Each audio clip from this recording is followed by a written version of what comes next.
আচ্ছা, একটিবার চিন্তা করেন তো, নারীরাও যদি পুরুষদের মতো বাইরে কর্মক্ষেত্র থাকতো, বাইরে কাজ করতো, বাইরে ইনকাম করতো, তাহলে আল্লাহর এই দুনিয়াটা চলতো কীভাবে? তারপরেও কেন নারীদেরকে এত অবজ্ঞা করা হয় ঘরে কাজ করে বলে?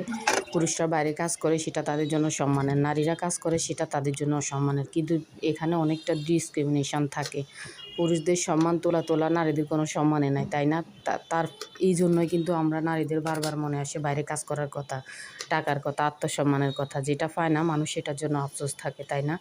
এই যে আমরা মান সম্মানটা পাই না বলে সবসময় আমাদের মান সম্মানের জন্য আফসোস হয় যে শ্বশুরবাড়িতে হয়ে যাওয়ার পর বাবার বাড়িতে যতটুকু মান সম্মান থাকে, কিন্তু শ্বশুরবাড়িতে আসলে সেই মান সম্মানটুকু আমাদের আর থাকে না। কিন্তু হ্যাঁ, বাবার বাড়িও যে একদম ভালো, আপনার নির্দিষ্ট সময় পার হয়ে গেলে বিয়ে শাদী যদি না হয় সেখানেও আপনার জন্য লাঞ্ছনা। আবার শ্বশুরবাড়িতে যদি বাবার বাড়ির যাই উঠেন সেটাও অপমানের। আচ্ছা, যাই হোক, সেগুলো বুঝলাম।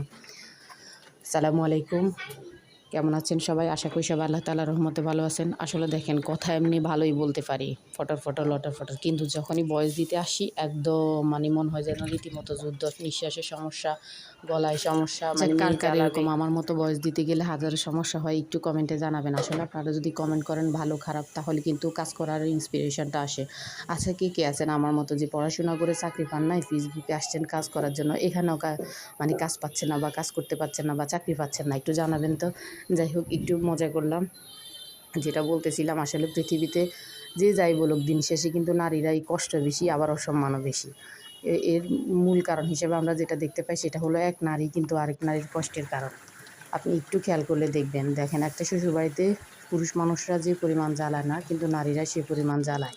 এই যে হাজব্যান্ড জ্বালায়, হাজব্যান্ড জ্বালানোর একটা অন্যতম কারণ হলো হাজব্যান্ডকে তার মা যেভাবে মানুষ করে সে তো সেভাবেই মানুষ হয়েছে নাকি, সে তো সেভাবেই তার জীবনযাপন করবে, তার স্ত্রী বলেন পরিবার পরিজনদের সাথে সেরকমই ব্যবহার করবে, তাই না?